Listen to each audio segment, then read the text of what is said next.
पालन करें, सब लोग मास्क लगाएं। हम लोग देखें महाराज जी स्वयं ही मास्क लगा रहे हैं, मास्क लगा के ही कथा पंडाल में प्रवेश कर रहे हैं। सब लोग अपने अपने स्थान पे खड़े हो जाएं और कहें कथा व्यास जी महाराज की, बोलिए व्यास जी महाराज की बोलिए व्यास जी महाराज की, बोलिए व्यास जी महाराज की, जय जय श्री राम, बोलिए व्यास जी महाराज की। परम श्रद्धेय कथा व्यास जी महाराज का आगमन कथा परिषद में हो गया है। जय श्री राम। आज शांभवी की कृपा से का आयोजन आज द्वितीय पुष्प है। आप सब द्वितीय दिन के कथा में प्रवेश कर रहे हैं। आइए आप और हम सब। ओम द्यौः शान्तिरन्तरिक्षं शान्तिः पृथिवी शान्तिरावः मित्रो वा शर्वावस्थां गतो विवाजस्मरेत् पुण्डरीकाक्षं शवायाभ्यन्तरस्ति। ओम पुण्डरीकाक्षः पुनातु, ओम पुण्डरीकाक्षः पुनातु पुनातु पुण्डरीकाक्षः। हस्ते पुष्पाणि गृहीत्वा ध्यानं कुर्यात्। आपने पुष्प ले लेंगे, पंचदेवताओं का ध्यान करेंगे, साथ में माँ सरस्वती जी का, श्री हनुमान जी महाराज का। हरि ओम बहुरात्रे पार्श्वे कोशं जलं समर्पयामि। कृतायाः पूजायाः शाद्गुण्यार्थे द्रव्य दक्षिणां हिरण्यगर्भः समवर्तताग्रे भूतस्य जातः पतिरेकयासीत। सदाधार पृथिवीन्द्याहुदेवां तस्मै देवाय हविषा विधेम। शाद्गुण्यार्थे द्रव्य दक्षिणां समर्पयामि। श्रीपुराणपुरुषोत्तमाय नमः। हस्ते पुष्पाणि गृहीत्वा प्रार्थना मन्त्रपुष्पाञ्जलिं। नीलाम्बुजश्यामलकोमलाङ्गं शीतशमारोपितवामभागं। पाणौ महासायकचारुचापं नमामि रामं रघुवंशनाथम्। ॐ व्यासाय विष्णुरूपाय व्यासवे नमो वै ब्रह्मनिधये वासिष्ठाय नमो नमः। व्यासपीठ की परिक्रमा करेंगे। यानि कानि च पापानि जन्मान्तरकृतानि च तानि सर्वाणि नश्यन्तु प्रदक्षिणपदे पदे। जय जय श्री राधे। बोले श्री हनुमान जी महाराज की जय।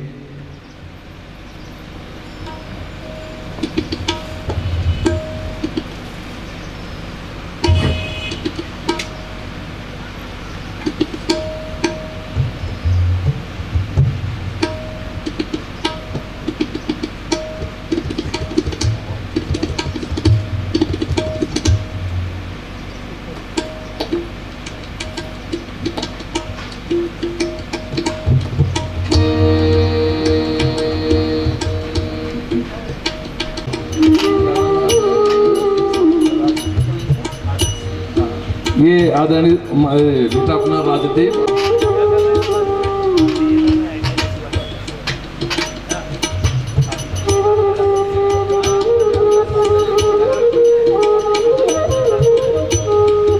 हमारे संरक्षक महोदय कृपया आए।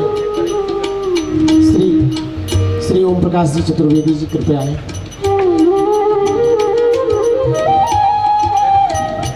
श्री उपेंद्र जी, श्री विजेंद्र उपाध्याय जी, आप मीडिया से हैं। श्री विजेंद्र उपाध्याय जी कृपया आप मंच पर आए, व्यास पूजन करें।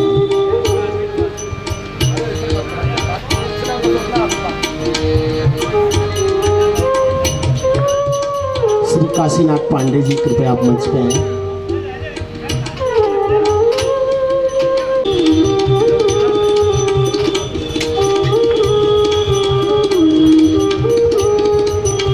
सुमन पांडे जी, श्रीमती सुमन पांडे जी कृपया आप आए, व्यासपीठ को प्रणाम करें।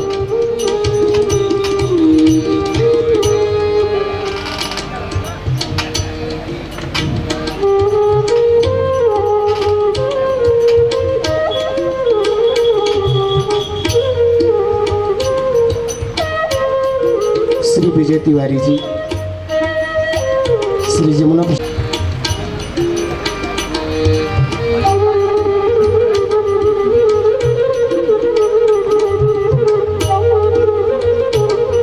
श्री ओम प्रकाश पांडे जी,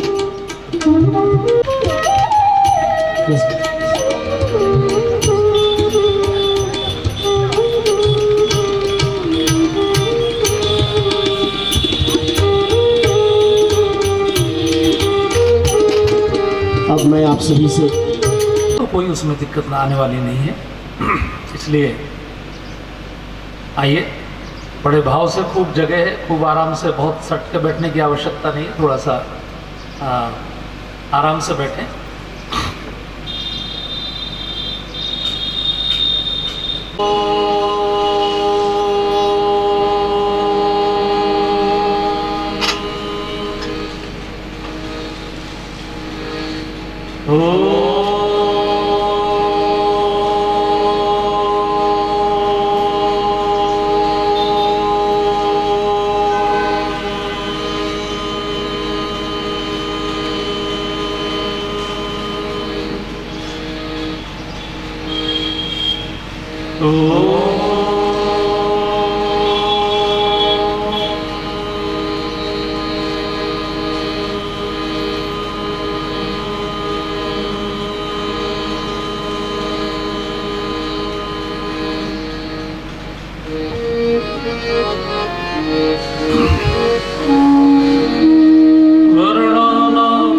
संघानां रसानां छन्दसामपि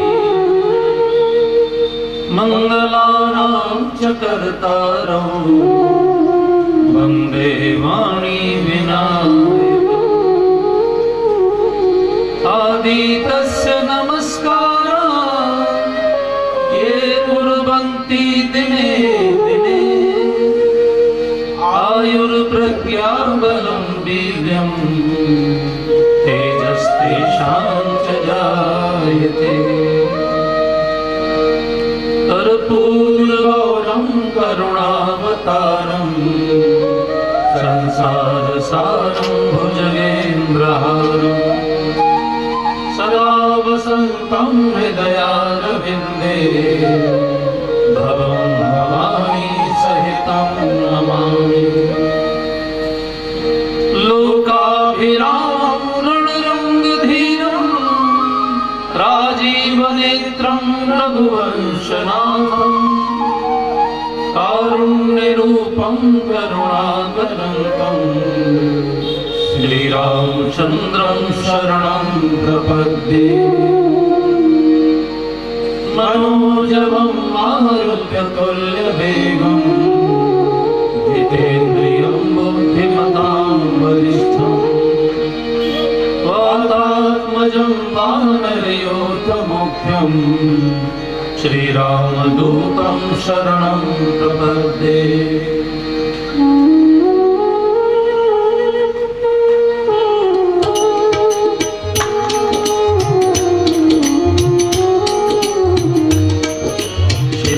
चरण सरोज रज निज मन मुकुर सुधार वरनौ रथा गोपीन कुंजानिके सुमिरौ पवन कुमार बल बुद्धि विद्या देव मोहि हरौ कलेश विकार ओ समुदीन नंदीन तुम सवार रघुबीर अस विचार रघुवंश मणि हरौ विषम भव राधा मेरी स्वामिनी मेरा देखो नाथ जन्म जन्म मोहि जियो शरणं दामनवार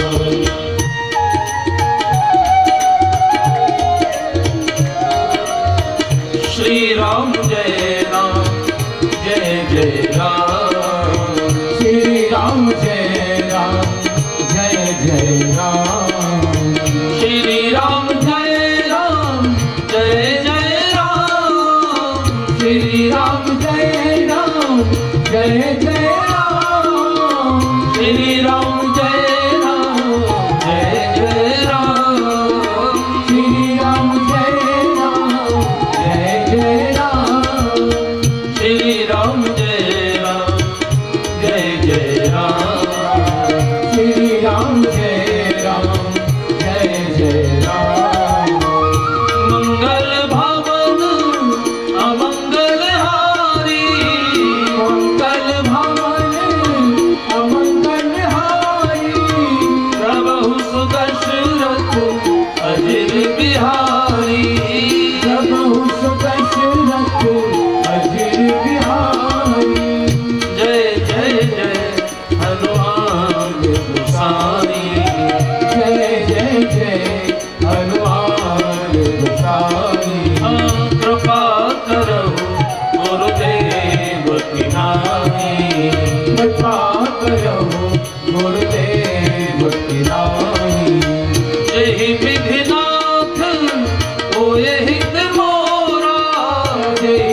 में दास में तोरा दीन दयाल बिरद संभारी दीन दयाल बिरद संभारी रघुनाथ मम संकट भारी रघुनाथ मम संकट भारी।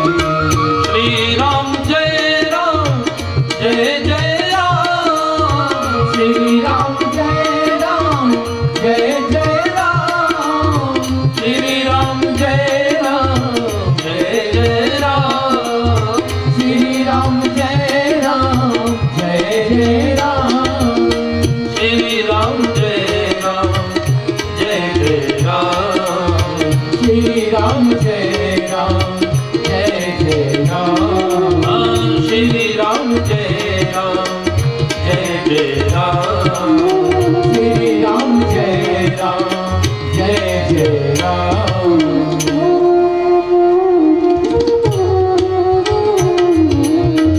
सागर शिवरी नाई अब माथा सागर शिवरी नाय अब माथा बल नभ विशद राम गुण गाथा सागर शिवरी नाय अब माथा बल नभ विशद राम गुण गाथा।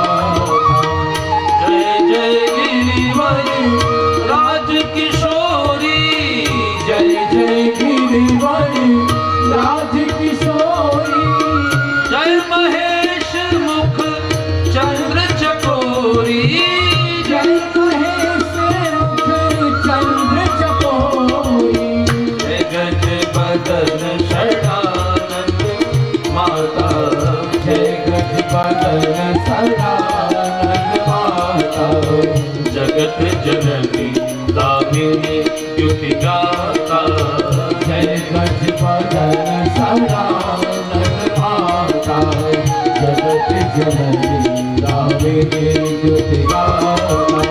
गुरुवे तुम महेश भवानी गुरु पितुमा महेश भवानी प्रणवो दीन बंधु दिन दानी प्रणव दीन बंधु दिन दानी राम कथा कले कामद गाई राम कथा कलिका गाई सुजन सजीवनी मोहि सुहाई राम कथा कलिका गाई सुजन सजीवनी मोहि सुहाई ये सादर शिवरी नाई अब माथा बल नभ विशद राम गुण गाथा सागर शिवरी नाय अब माथा बदलाव संता गुण गाथा।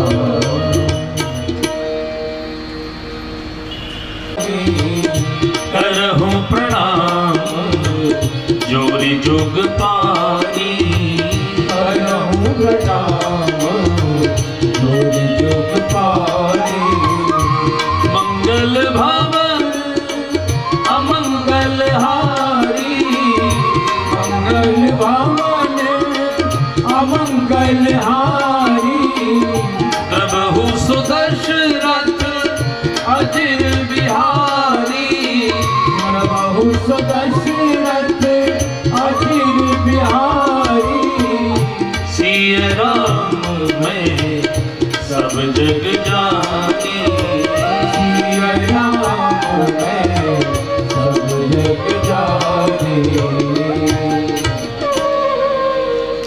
सबको प्रणाम। सबके अंदर सीताराम जी को देखना कौन देख सकता है? जो ज्ञानी है। विशेषता यह है कि ज्ञानी उसी को कहते हैं जो सबके अंदर एक ही ब्रह्म का दर्शन करता है।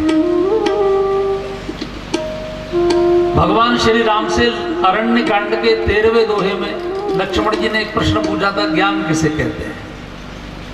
कहे हो ज्ञान विराग और माया।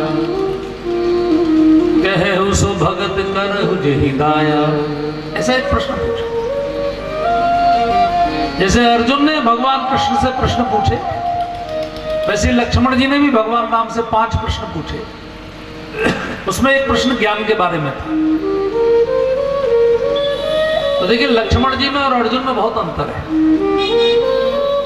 अर्जुन समझ नहीं रहा था, क्योंकि अर्जुन तो हस्तिनापुर का है ना, मेरठ क्षेत्र का। अब मोदी जी ने कितना समझाया कि किसान कानूनों के बारे में, लेकिन कहां समझे वो। तो वो जो प्रजाति है उधर, जो उधर के चौधरी हैं, जाट हैं, तो भगवान नहीं समझा पाए तो मोदी क्या समझा पाते। पूरा देश समझ गया, वो नहीं समझे। भगवान ने अर्जुन को भी 700 श्लोक सुनाए, समझा नहीं पड़ता। तो अंत में फिर अर्जुन का उन्होंने ठेका लिया, टेंडर लिया। अहम त्वाम सर्वपापेभ्यो मोक्षयिष्यामि मा शुचः। मैं तुझे सभी प्रकार के पापों से मुक्त करने की गारंटी देता हूं। तब अर्जुन गांडी उठा के खड़ा हुआ। समझा नहीं। लेकिन लक्ष्मण जी की स्थिति दूसरी है। लक्ष्मण जी को समझने के लिए बहुत शब्दों की आवश्यकता नहीं है। भगवान ने कहा मैं बहुत थोड़े शब्दों में समझा दूंगा लक्ष्मण, और लक्ष्मण जी समझ गए। कि लक्ष्मण जी अवध के हैं, उनकी श्रद्धा बहुत है, तो भगवान ने थोड़े शब्दों में समझा दिया। और कितना सुंदर समझाया ज्ञान को। आप सब जो मेरे सामने बैठे हैं, सभी बुजुर्ग लोग और सभी नौजवान भाई, वो सभी बड़े ज्ञानी हैं, बहुत कथाएं सुन चुके हैं। इसलिए ये एक चौपाई आप अपने मुख से गाएंगे ना, आपको आनंद आ जाएगा। भगवान ने ज्ञान की कितनी सुंदर व्याख्या की। सभी लोग गाइए। ज्ञान मान जय एक नाही, ज्ञान मान जय एक नाही।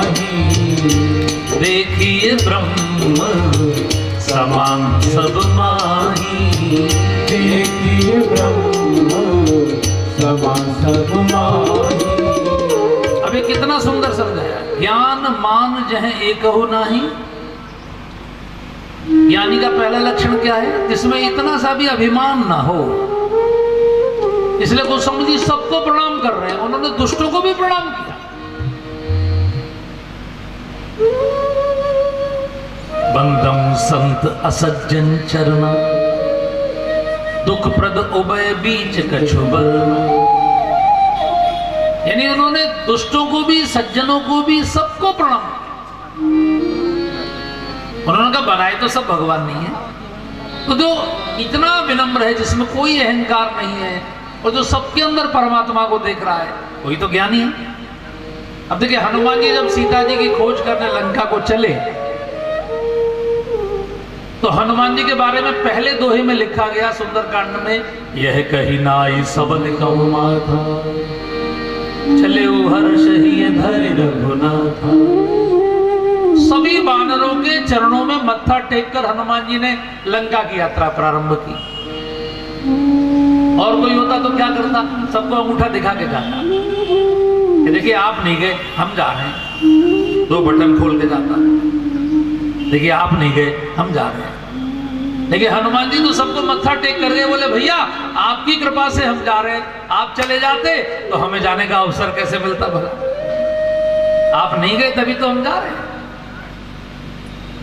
तो ये जो विनम्रता है, ये जो सबको प्रणाम करने की परंपरा है, बड़ी अद्भुत।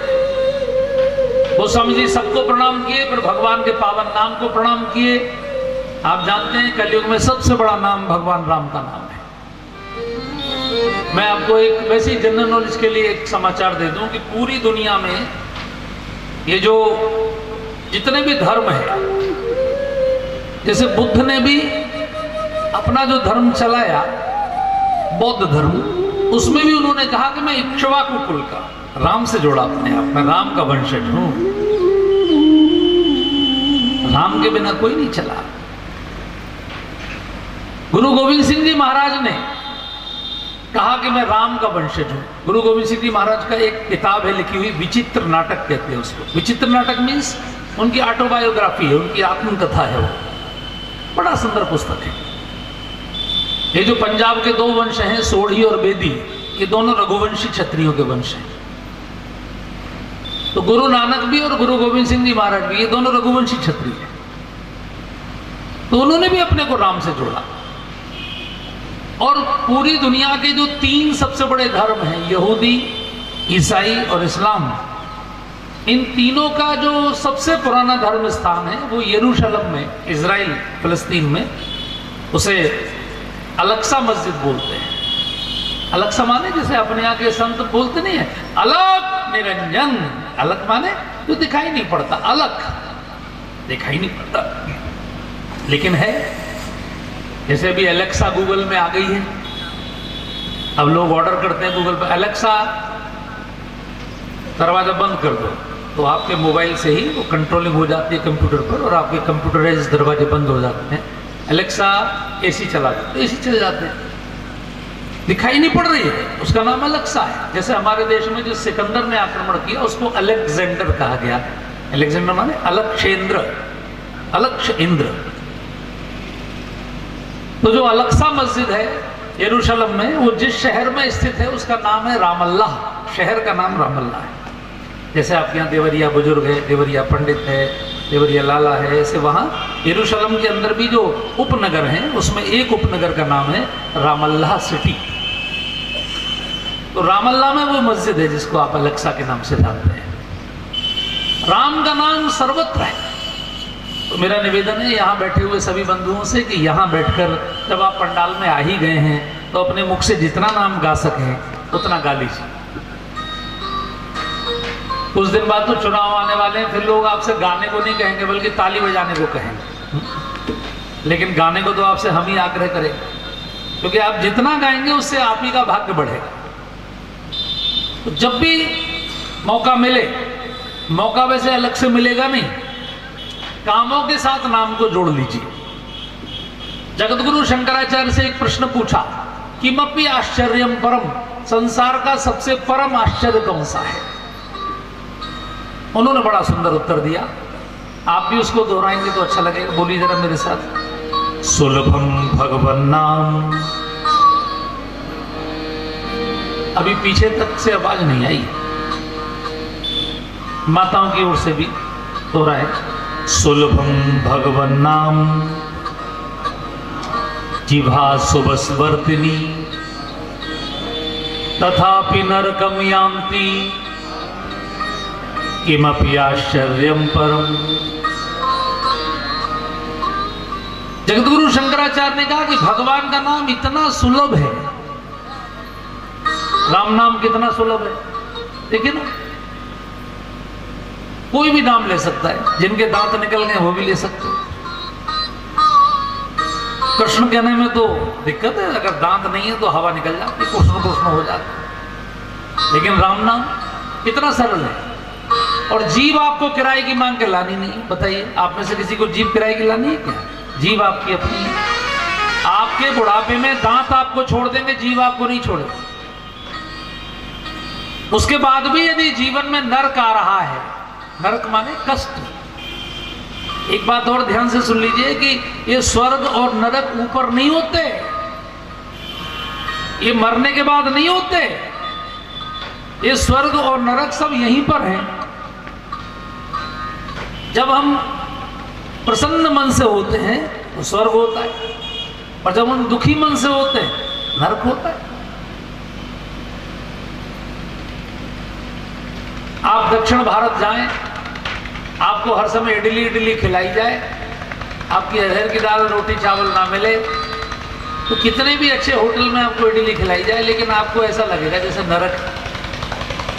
आपको लगेगा कि अपने दाल चावल रोटी मिल जाती, भले ही 3rd क्लास मिल जाती तो भी स्वर्ग हो जाता। ऐसी दक्षिण भारत का आदमी यहाँ आता है तो वो कहता है कोई कैसी भी इडली खिलवा दीजिए, चाहे 3rd क्लास क्यों ना हो, उसे वो अच्छी लगती। तो स्वर्ग और नरक ये ऊपर नहीं है। आप अपने आसपास देखिए, अपने गांव में ही देखिए, कितने लोग कष्ट में होंगे। बहुत सारे लोग आनंद में, बहुत सारे लोग कष्ट में। कोई व्यक्ति किसी मामले में आनंद में तो दूसरे मामले में कष्ट में। जगतगुरु शंकराचार्य ने कहा कि ये जो कष्ट आते हैं, जो नरक आते हैं हमारे जीवन में, ये भी तो हमारे कर्मों के फल होते हैं।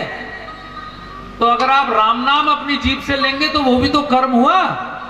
तो वो कर्म क्या करेगा, आपके नरक वाले कर्म को नष्ट कर देगा, बैलेंस कर देगा, और आपके जीवन में स्वर्ग ही स्वर्ग होगा, आनंद ही आनंद होगा।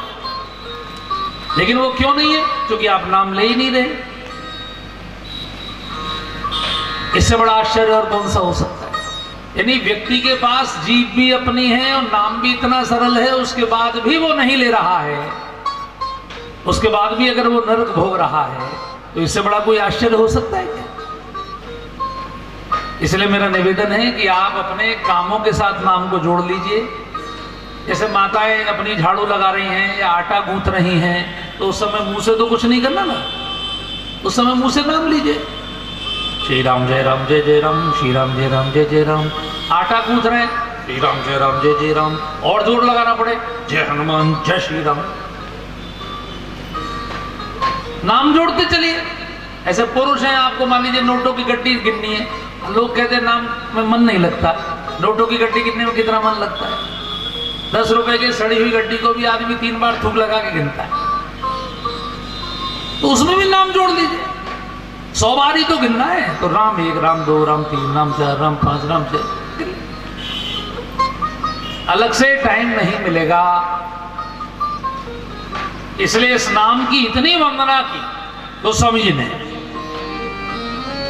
लोगों ने उनसे पूछा इस नाम से कुछ फायदा भी होगा, क्योंकि कलयुग का आदमी तो बिना फायदे के कुछ करता नहीं, इस नाम से फायदा क्या होगा?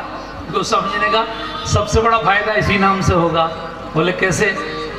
गोस्वामी जी ने कहा सारी जो आदमी 24 घंटे मेहनत कर रहा है, आइए महाराज जी आइए फिर आइए। गोस्वामी जी ने कहा ये जो 24 घंटे व्यक्ति मेहनत करता है, ये किस लिए करता है? किसी से पूछो भाई आप इतनी मेहनत क्यों कर रहे हैं, तो वो कहेगा अपने बच्चों के लिए कर रहे हैं। तो आपने एक कहावत सुनी होगी, पूत सपूत तो का धन संचय, अपूत कपूत तो का धन संचय। आपके बच्चे अगर अच्छे हैं तो भी धन इकट्ठा करने की आवश्यकता नहीं है, और बच्चे अगर बिगड़ गए तो कितना भी इकट्ठा करके रख दीजिए, सब बर्बाद कर दें। तो व्यक्ति सबसे ज्यादा चिंतित अपनी संतान के प्रति होता है। इस नाम का फायदा यह है कि आपके घर में अच्छी संतानें जन्म लेंगी। लोगों ने कहा इसका कोई प्रमाण है गोस्वामी जी? बोले हाँ प्रमाण है। कौन प्रमाण है? बोले भक्त शिरोमणि प्रहलाद नाम जपत प्रभु कीन प्रसादु, नाम जपत प्रभु कीन प्रसादु।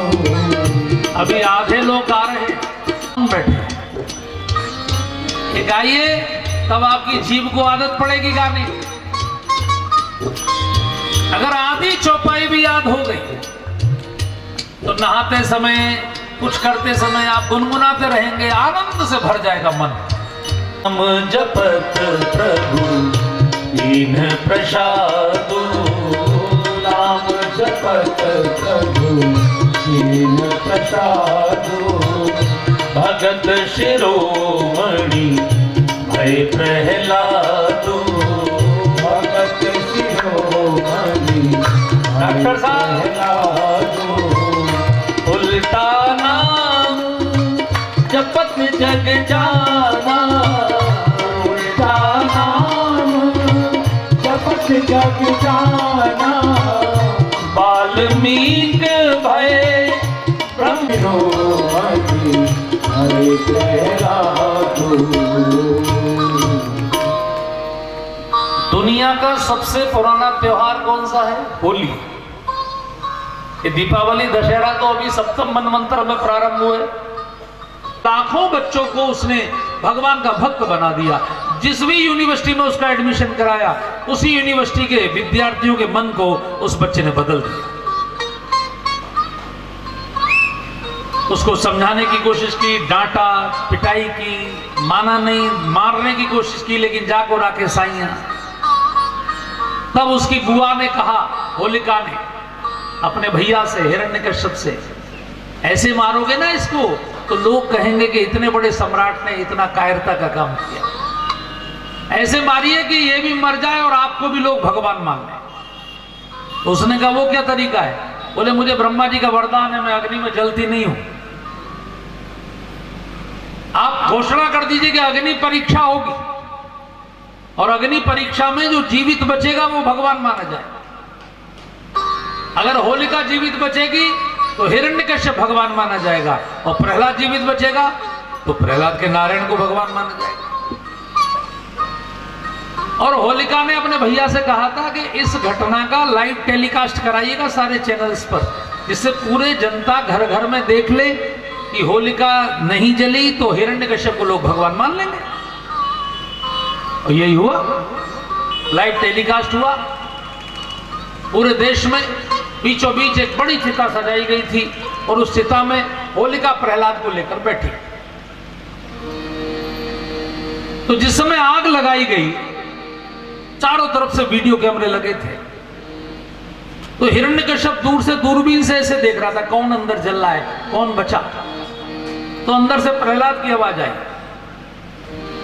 और प्रहलाद ने कहा पिताजी दूर से क्यों देख रहे हैं, निकट आ जाइए। पश्चात मम गात्र सन्निधौ, मुझे निकट आकर देखिए। हिरण्यकश्यप ने पूछा तुझे गर्मी नहीं लग रही, तुझे आग नहीं लग रही, इतनी आग धधक रही है।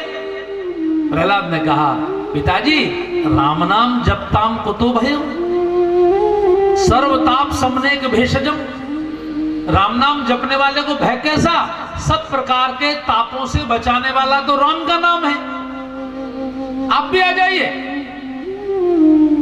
थोड़ी देर में देखा होलिका जल के राख हो चुकी थी। हंसता हुआ प्रहलाद निकल के बाहर आया, तो वो जो हजारों बच्चे राक्षसों के इस घटना को देख रहे थे, भगवान से प्रार्थना कर रहे थे प्रभु हमारे मित्र की रक्षा करना। उन हजारों बच्चों ने जयकारा लगाया, भक्त शिरोमणि प्रहलाद की। और वही जो आग की राख थी, जो होली की राख थी, वही सबने एक दूसरे के माथे पर, गालों पर लगाई। तभी से होली पर रंग लगाने का ये त्योहार प्रारंभ हुआ। इसलिए जब किसी को रंग लगाया करो तो प्रहलाद जी की राम राम। आप ऐसा मत समझ लीजिए कि ये वैसी कहानी लिख दी गई है। ये लाखों साल से जो गांव गांव में होली जल रही है, ये आज भी खरा है। अगर आपको अपनी आंखों से देखना हो तो आप कभी मथुरा आइए, मैं वहीं से आया हूं। मथुरा में प्रहलाद जी का मंदिर है, वहां पर प्रहलाद कुंड है, नरसिंह भगवान का मंदिर है। वहां हर साल होली जलती है, और वहां के जो पुजारी जी हैं, उनके परिवार का एक कोई पुरुष सदस्य 40 दिन का उपवास करता है। 40 दिन, और 40 दिन का उपवास करके अखबार में छापा जाता है कि किस समय कितने बज के कितने मिनट पर आग लगाई जाएगी। वो होली में आग लगाई जाती है, जितना चौड़ाई आपका मंच है इतनी चौड़ी लगभग वो चिता बनती है। और वो पुजारी जी केवल एक गमछा बांधे हुए प्रहलाद कुंड में एक डुबकी लगाते हैं, और जिस समय चिता की अग्नि बिल्कुल धधक रही होती है, 10-10 फीट ऊंची लपटें निकल रही होती हैं, उस समय वो उस चिता में उधर से प्रवेश करते हैं। 19 कदम चलना होता है उनको, 19 कदम की चिता होती है। 19 कदम चलते हुए पूरी अग्नि को पार करके दूसरी ओर निकलते हैं, और उनके शरीर का एक बाल भी नहीं जलता। ये हर साल होता है। बोले सत्य सनातन धर्म की। ये मैं आपसे वैसे ही नहीं कह रहा हूं, आप अपनी आंखों से आके देख सकते हैं। अभी मार्च में होली आने वाली है, स्वयं अपनी आंखों से आके देखिए। उस मेले में कलेक्टर, एसपी सब लोग रहते हैं, 1 लाख लोगों की लगभग भीड़ रहती है, एक बाल भी उनका नहीं जलता। तो ये आज भी होता है। भगवान के प्रसाद हो गए प्रहलाद जी। हिरण्यकश्यप की नाक कट गई, उसने तलवार निकाल ली। उसने कहा ए प्रहलाद, तुझे बचाने वाला भगवान है कहां? सामने कहां? सामने ला उसको। प्रहलाद ने कहा हमारे भगवान की ये विशेषता है कि वो फोटो नहीं खिंचवाते, पत्थर नहीं लगवाते, अपना सामने नहीं आते। वो तो बिनु पद चले बिनु काना, कर बिनु कर्म करे विधि नाना। वो तो कण कण में व्याप्त व्याप्त है, उनका एक नाम है विष्णु। विष्णु का मतलब है जो प्रत्येक परमाणु में जिसकी सत्ता है। भाई हमारे अंदर किसकी सत्ता है? अभी हम आपके सामने बोल रहे हैं, अभी हमारे अंदर से भगवान की सत्ता निकल जाए, यानी आत्मा निकल जाए, तो 12 घंटे के अंदर हमारे घर वाले हमको घाट पहुंचा देंगे और क्या बोलेंगे? राम नाम सत्य है। क्या बोलेंगे? 90% लोग डर के मारे नहीं बोल रहे। अरे घबराइए मत, कुछ नहीं होगा। राम नाम सत्य है। सत्य कौन है? सत्य किसे कहते हैं? सत्य से कहते हैं जिसकी सत्ता होती है। आपके अंदर आपकी सत्ता नहीं है, मेरे अंदर मेरी सत्ता नहीं है। जब तक उसकी सत्ता है तब तक हम बोल रहे हैं। जिस दिन उसकी सत्ता निकलेगी उस दिन राम नाम सत्य है। ये हमारे ऋषियों ने बड़े सोच समझ के पंक्ति बनाई है कि मरते समय व्यक्ति को ध्यान दिला दिया जाए, क्योंकि मरते समय शव यात्रा के साथ सब लोग होते हैं गांव के, तो सबको ध्यान में आ जाएगा सत्य कौन है। बोले राम का नाम सत्य है। जिसमें से निकल गया वो असत्य हो गया, वो मिथ्या हो गया। इसलिए जगत गुरु शंकराचार्य ने कहा ब्रह्म सत्यम जगन मिथ्या। भगवान श्री कृष्ण जब प्रकट हुए कंस के कारागार में तो उनकी स्तुति वसुदेव जी ने की। सत्यव्रतम सत्य परम त्रिसत्यम सत्यस्य योनिम निहितम च सत्ये सत्यस्य सत्यम रथ सत्य नेत्रम सत्यात्मकम त्वाम शरणम प्रपन्नः। एक श्लोक में भाई साहब 9 बार सत्य शब्द का प्रयोग किया। एक श्लोक में 9 बार सत्य शब्द बोला। परमात्मा ही सत्य है। श्रीमद् भागवत के प्रथम श्लोक में, प्रथम स्कंद के प्रथम अध्याय के प्रथम श्लोक में भगवान की स्तुति की गई, किसी नाम से नहीं की गई। सत्यम परम धीमहि। हम उस परम सत्य का ध्यान करते हैं, वही परम सत्य है। इसलिए प्रहलाद ने कहा मेरे परमात्मा तो कण कण में है, जहां तक ब्रह्मांड है। सिया राम में सब जग जानी। हिरण्यकश्यप बहुत चालाक था, उसने कहा इस खंबे में भी है। बोले यस, इस खंबे में भी है। हिरण्यकश्यप दौड़ के भागा, खंबे पे एक घूसा मारा। आप खंबे में घूसा मार के देखिए, आपके बगल में खंबा है, कोई आवाज नहीं होगी, लेकिन वो खंबा ऐसे फटा जैसे करोड़ों बम फट रहे हैं। कड़ करता हुआ खंबा फटा और उसमें से नरसिंह भगवान प्रकट हो गए। बोले नरसिंह भगवान की जय। और नरसिंह भगवान ने तो आते ही हिरण्यकश्यप का ऑपरेशन कर दिया। सीधे इतनी जोर से उठा के उसको पटका कि उसकी सारी हड्डी पसले सब टूट। फिर उसे उसके घसीट के लाए, उसकी चौखट में बैठे, गोदी में डाला और धीरे से कान में पूछा बेटे ऑपरेशन स्टार्ट करूं? मैं ब्रह्मा जी के सारे बाद में भगवान ने ब्रह्मा जी को इतना फटकारा, है ब्रह्मा तुझे वरदान देने की तमीज नहीं है? कैसे वरदान देते हो? मुझे कैसा रूप धारण करना पड़ा इस वरदान को पूरा करने के लिए। न दिन में मरेगा, ना रात में मरेगा, ना अस्त्र से, ना शस्त्र से, ना पृथ्वी पे, ना आकाश में, ना पाताल में, ना मनुष्य से, ना पशु से, ना कैसा वरदान देते? ना घर के अंदर, ना घर के बाहर। उसके बाद सबने स्तुति की, ब्रह्मा ने की, सब देवताओं ने की, भगवान शांत नहीं हुए, दहाड़ रहे। तब प्रहलाद सामने आया, उस बच्चे ने एक श्लोक बोला, भगवान एक श्लोक में शांत हो गए। एक बार आप भी बोल देंगे तो भगवान को बड़ा अच्छा लगेगा। नमस्ते भगवतो तुभ्यम पुरुषाय महात्मने हरे अद्भुत सिंहाय ब्रह्मणे परमात्मने। एक श्लोक में भगवान एकदम शांत हो गए, प्रहलाद को चाटने लगे, आंखों से आंसू बहाने लगे। किसी ने पूछा प्रभु आप राक्षस के बच्चे को क्यों चाट रहे हैं? भगवान ने कहा गाय जब अपने बच्चे को प्रेम करती है तो चाटती है। मैं चूंकि मनुष्य का मुख नहीं लाया, मैं गाय का मुख, मैं शेर का मुख लाया। तो पशु अपने बच्चों को जब प्रेम करते हैं तो चाटते हैं। आंखों से आंसू बहा रहे थे, बेटे क्षमा कर देना, मुझे तेरे लिए आने में देर हो गई। फिर प्रहलाद को गोदी में उठाकर भगवान हिरण्यकश्यप के सिंहासन पर बैठ गए। लोगों ने कहा आपको भी सिंहासन अच्छा लगता है प्रभु? भगवान ने कहा नहीं, मुझे सिंहासन अच्छा नहीं लगता, लेकिन मैं जानबूझकर इसलिए बैठा हूं कि एक पापी ने इस सिंहासन पर बैठकर इस सिंहासन को अपवित्र कर दिया, तो मैं अपवित्र सिंहासन पर अपने बेटे का तिलक नहीं करूंगा, इसलिए मैंने स्वयं बैठकर इस सिंहासन को पवित्र कर दिया है। प्रहलाद को राजा बनाकर भगवान गए।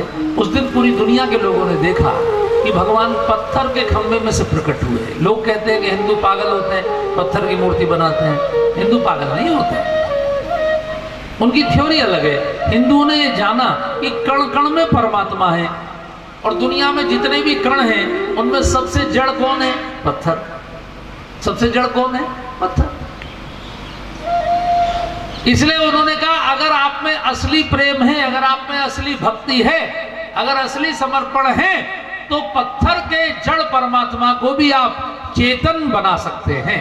आपकी भक्ति में ताकत होनी चाहिए, वो तो उसमें से भी सुनता है, आप में सुनाने की ताकत होनी चाहिए। श्री भरत जी जब राम नाम लेते थे तो पत्थर पिघल जाते थे। तो ये राम नाम की शक्ति है।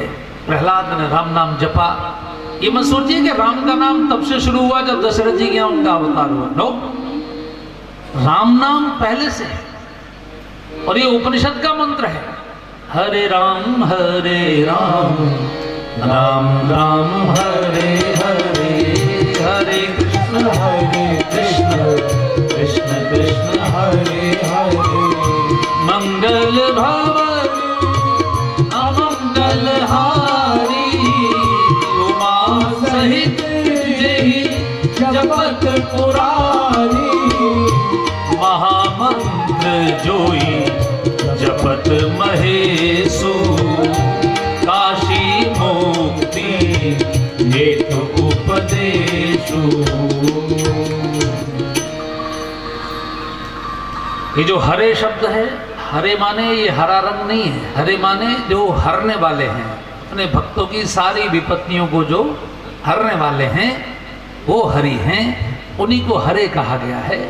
इसलिए ये नाम तब से जब से वेद है, जब से ब्रह्मा जी गा रहे हैं, उसी परमात्मा ने दशरथ जी का जन्म लिया। क्योंकि राम नाम केवल दशरथ जी के पुत्र का ही नहीं रखा गया, राम नाम परशुराम जी का भी रखा। परशुराम जी का नाम भी तो राम ही है। परशुराम तो उनको बाद में कहा गया क्योंकि फरसा उनकी पहचान बन गया, फरसा उनका सिंबल बन गया, तो परशु उनके साथ जोड़ दिया। पहले से ये राम नाम है। इसलिए बंधुओं, ये राम नाम आप अपनी जिह्वा पर जितना अधिक धारण कर सकें। गोस्वामी जी ने कहा राम नाम मणिदीप धर जीह देहरी द्वार, तुलसी भीतर बाहर हो जो चाह सो ज्यार। जो लोग अपने दरवाजे पर भी उजाला चाहते हैं और सड़क पर भी चाहते हैं, वो अपनी चौखट पर एक बल्ब लगा देते हैं, तो घर के अंदर भी प्रकाश होता है चौखट पर लटकाने से, और बाहर भी प्रकाश होता है। तो ये जीव क्या है? ये आपकी चौखट है, ये बाहर भी निकलती है, अंदर भी जाती है। तो जीव पर राम का नाम रहेगा तो आपका अंतःकरण भी प्रकाशित होगा, बाहर का संसार भी प्रकाशित होगा। अर्थात आप आत्मा से भी आध्यात्मिक होंगे, और संसार के जो कर्म आप करेंगे उसमें भी राम नाम का प्रकाश दिखाई पड़ेगा, उसमें भी प्रभाव दिखाई पड़ेगा। तो राम का नाम बड़ा मीठा है, इसको अपनी जीभ पर रखे रहिए, गाते रहिए। एक भजन मेरे साथ राम नाम का गा लीजिए। जो नीचे बैठे हैं वो प्रहलाद जी के सम्मान में खड़े होकर इस भजन को गा लें, और जो कुर्सी पर बैठे हैं उनकी अपनी इच्छा है, वो तो आधे खड़े ही हैं वैसे, लेकिन तो राम नाम अति मीठा है, कोई गा के देख ले। हाँ, राम नाम अति मीठा है, कोई गा के देख ले। आ जाते हैं राम कोई बुला के देख ले। राम नाम अति मीठा है, कोई गा के देख ले। आ जाते हैं राम कोई बुला के देख ले। राम नाम अति मीठा है, कोई गा के देख ले।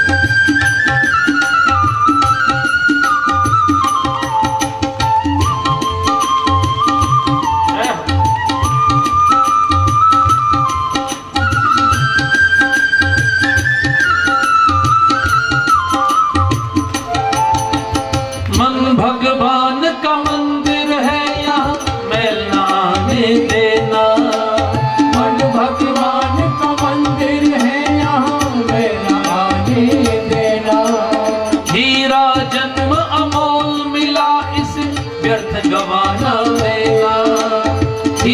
जन्म अमोल मिला इसे व्यर्थ गवाना देना। मानव तन अनमोल मिला इसे व्यर्थ गवाना देना। भैया करने दो। मानव तन अनमोल मिला इसे व्यर्थ गवाना देना। अभी भजन के बीच में कर सकते हैं, भजन के बीच में कोई फूल चढ़ाना चाहे। मानव तन अनमोल मिला इसे व्यर्थ गवाना देना। मानव तन अनमोल मिला इसे व्यर्थ गवाना देना। अपने हृदय में भक्ति की ज्योत जगा के देख ले। अपने हृदय में भक्ति की ज्योत जगा के देख ले। आ जाते हैं राम कोई बुला के दे।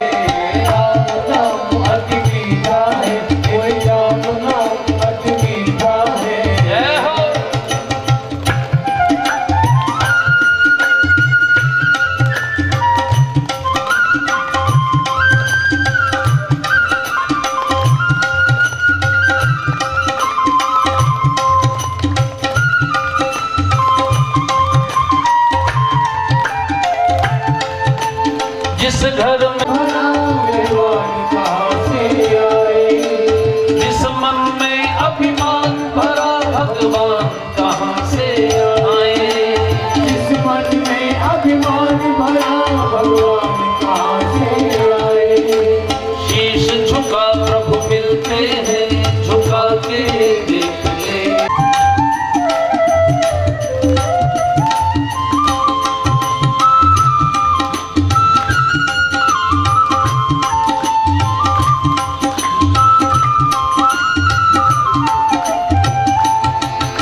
अभी तक जिन्होंने नहीं गाया हो कृपया सभी गाएं।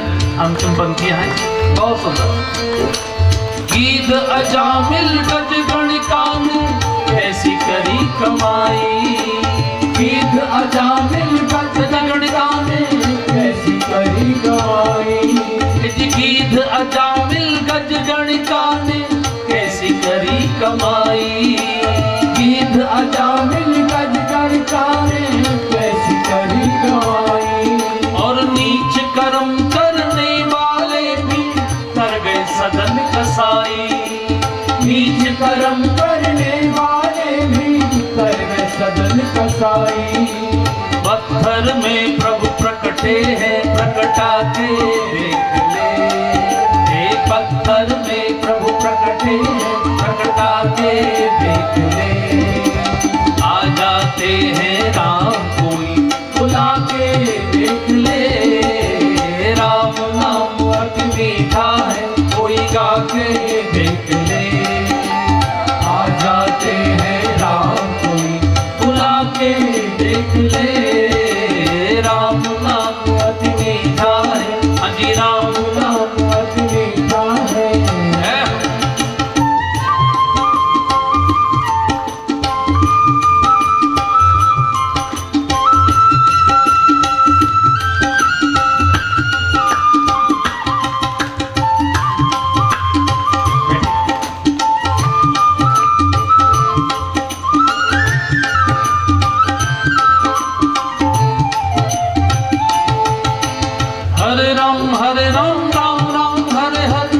कृष्ण कृष्ण कृष्ण हरे हरे। हरे राम राम राम हरे हरे। हरे कृष्ण कृष्ण कृष्ण हरे हरे। हरे राम राम राम हरे हरे। हरे कृष्ण कृष्ण कृष्ण हरे हरे। हरे राम राम राम हरे हरे। हरे कृष्ण कृष्ण कृष्ण हरे हरे। हरे राम राम राम हरे हरे। हरे कृष्ण कृष्ण कृष्ण हरे हरे। हरे राम राम राम हरे। हे हरे राम राम राम हरे हरे। हरे कृष्ण कृष्ण कृष्ण हरे हरे। हरे राम राम राम हरे हरे। हरे कृष्ण कृष्ण कृष्ण हरे हरे।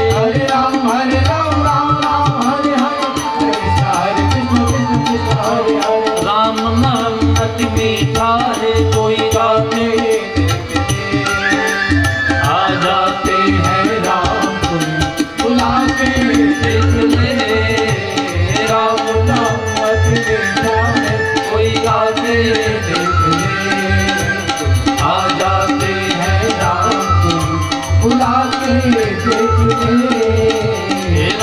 नाम अति मीठा है, हरि राम नाम अति मीठा है।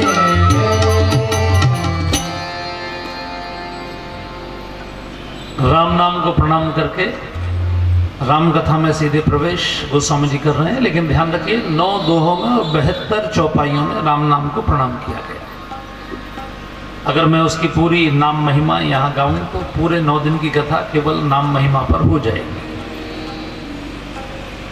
लेकिन एक निवेदन मेरा जरूर है आपसे कि अलग से समय नहीं मिलेगा आपको, इसलिए अपने कामों के साथ, जैसे मान लीजिए आपको प्राणायाम करना है, मान लीजिए आप प्राणायाम कर रहे हैं, प्राणायाम में क्या करना है, अनुलोम विलोम, इधर से सांस भरना इधर से छोड़, ऐसे तो करते, तो उसमें मंत्र के साथ कर लीजिए। जैसे जितनी देर में सांस भरते हैं उतनी देर रोकते हैं, उतनी देर में छोड़ते हैं, उतनी देर रोक के रखते हैं। इसको कहते हैं पूरक, कुंभक, रेचक, कुंभक, पूरक, कुंभक, रेचक, कुंभक, पूरक, कुंभक, रेचक, कुंभक, ये उसकी प्रक्रिया है। भरने को कहते हैं पूरक, रोकने को कहते हैं कुंभक, छोड़ने को कहते हैं रेचक।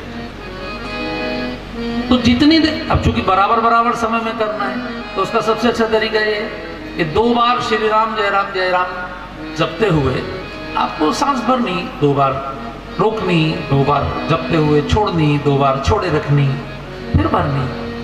तो आप कपाल भांति भी करें तो भी कर सकते हैं।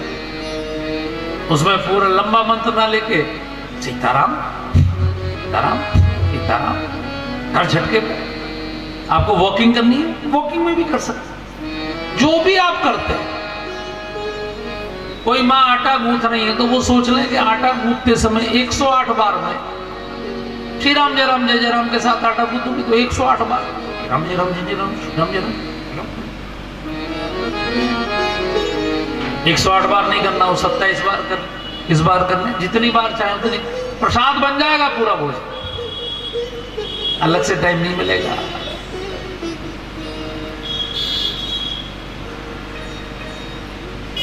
गोस्वामी तुलसीदास जी हमको प्रयागराज में संगम के तट पर ले चल रहे हैं, जहाँ देश के 2 बड़े ऋषियों का मिलन हो रहा है। एक का नाम है याज्ञवल्क्य जी और एक का नाम है भरद्वाज। यही 2 ऋषि हैं जिनके द्वारा राम कथा भारतवर्ष में प्रचारित हुई। भरद्वाज जी प्रयाग में रहते हैं, याज्ञवल्क्य जी आए हैं प्रयाग में स्नान करने। तो माघ का स्नान करने के पश्चात जब सब चले गए, जब फागुन का महीना शुरू हो गया, तब भरद्वाज जी ने याज्ञवल्क्य जी से इस कथा को पूछा कि मैं आपसे राम कथा सुनना चाहता हूँ। और याज्ञवल्क्य जी ने कथा सुनानी प्रारंभ की। लेकिन उससे पहले मैं आपको जरा दोनों ऋषियों से मिलवा देता हूँ। दोनों कितने गजब के ऋषि हैं। दोनों के साथ गोस्वामी जी ने परम शब्द का उपयोग किया है। अगर किसी व्यक्ति के साथ परम शब्द का उपयोग होता है तो वो सबसे श्रेष्ठ व्यक्ति माना जाता है।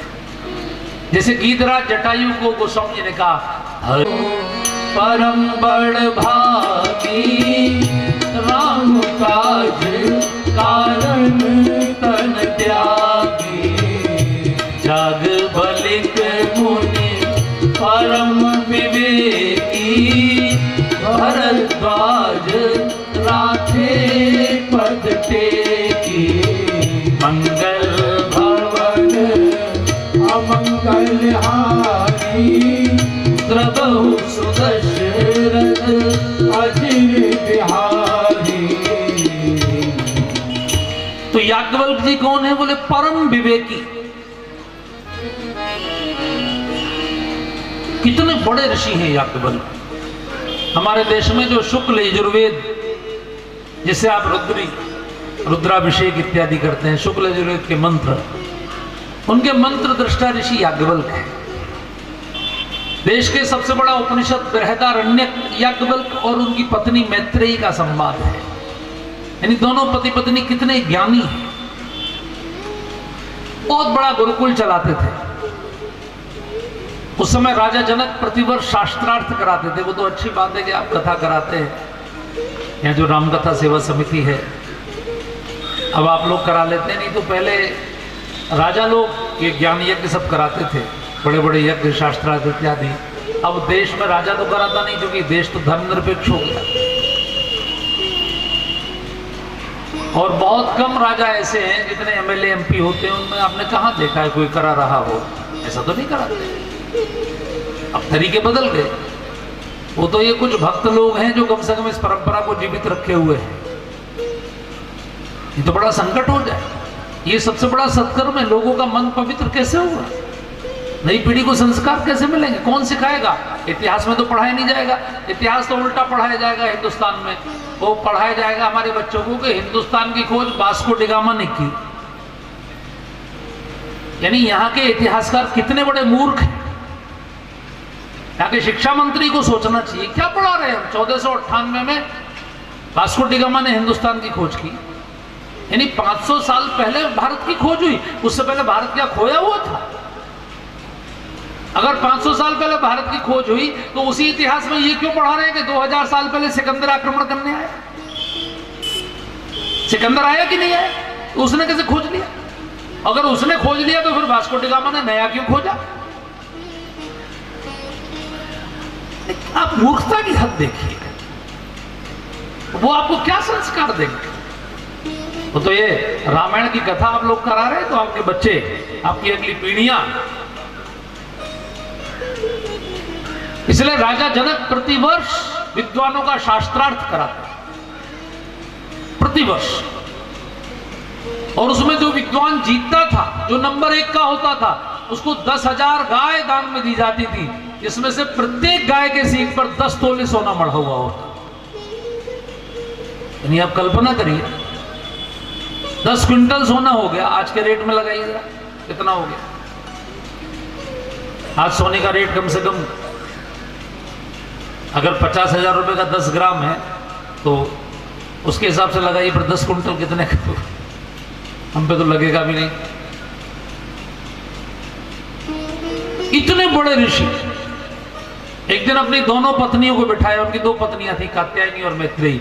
और दोनों को बिठाकर उन्होंने कहा, आधी आधी संपत्ति आप दोनों की है, मैं बन जा रहा हूं, आप आनंद से रहिएगा, घर में पर्याप्त संपत्ति है। तो छोटी वाली पत्नी ने, मैत्रेयी ने कहा कि मैं आपके साथ चलूंगी।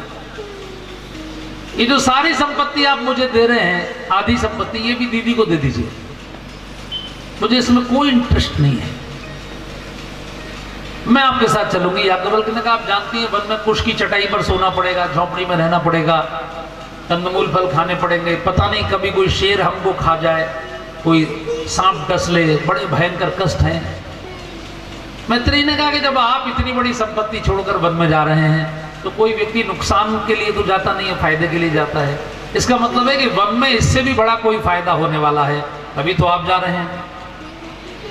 तो मैं भी जाऊंगी, मुझे भी वही फायदा चाहिए।